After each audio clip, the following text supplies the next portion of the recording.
নমস্কার বন্ধুরা, মঞ্জু কিচেন হাউজে স্বাগত। আজকের আমি বানাবো গোবিন্দভোগ চালের পায়েস।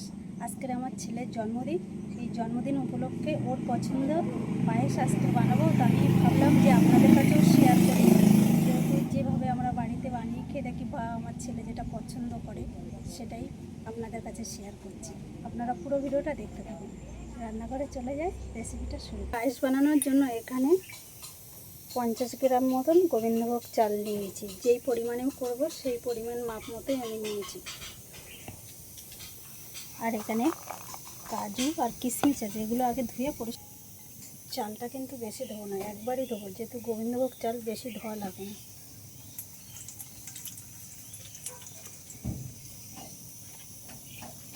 উনুন জ্বালিয়ে কড়াই বসিয়ে দিয়েছি। কড়াইতে এবার দিয়ে দেবো 1 চামচ মতো ঘি দিয়ে দিচ্ছি।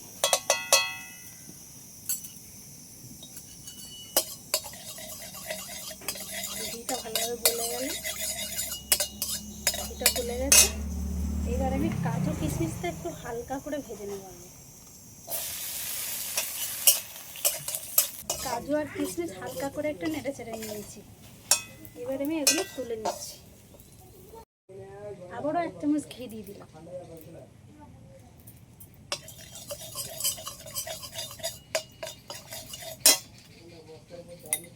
এবার আমি চালগুলো দিয়ে দেবো।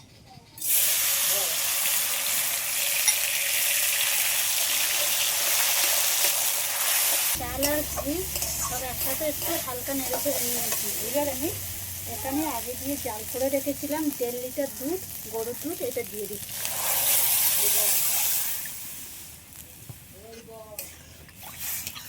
এই পায়েস বানানোর জন্য চালের থেকে দুধের পরিমাণটা সবসময়ের জন্য বেশি নিলে সব থেকে বেশি ভালো হয়।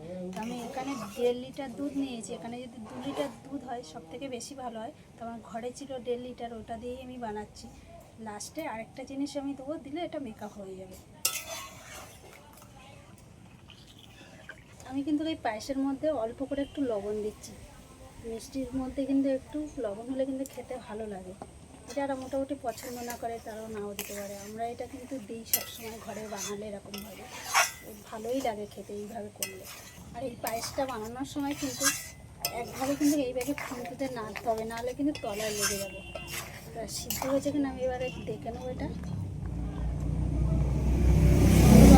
পুরো গলে গেছে।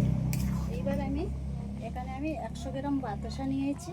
100 গ্রামের থেকে একটু কম এই বাতাসা দিয়ে দিচ্ছি। মিষ্টিটা একটু কম করে দেবো, যেহেতু আমার ছেলে মিষ্টি কম খায়, সেই মিষ্টিটা যে যেরকম খায় সেই পরিমাণ মতো দিলেই হবে। অনেকটা কিন্তু পায়েসটা পাতলা আছে, ওই জন্য আমি 1 প্যাকেট গুঁড়ো দুধ দিয়ে দিচ্ছি। দিলে কিন্তু অনেকটাই কিন্তু ঘন হয়ে যাবে, আর খেতেও কিন্তু ভালো হবে এই গুঁড়ো দুধটা দিয়ে। আর আমি এই পায়েসটা কিন্তু একটু পাতলা অবস্থায় নামাবো। এটা ঠান্ডা হলে কিন্তু অনেকটাই বসে যাবে, এতটা পাতলা কিন্তু থাকবে না। আর পায়েসের কালারটা কত সুন্দর এসছে, বাতাসা দিয়েছি। এরকমভাবে পায়েস করলে কিন্তু খেতে বেশি ভালো হয়। তা আমি লাবিয়ে নেবো পায়েসটা। এইবার আমি এই যে পায়েসের উপর থেকে কাজু আর কিশমিশ এই ঘিতে ভেজে রেখেছিলাম, এটা এর উপরে এইভাবে দিয়ে দিচ্ছি।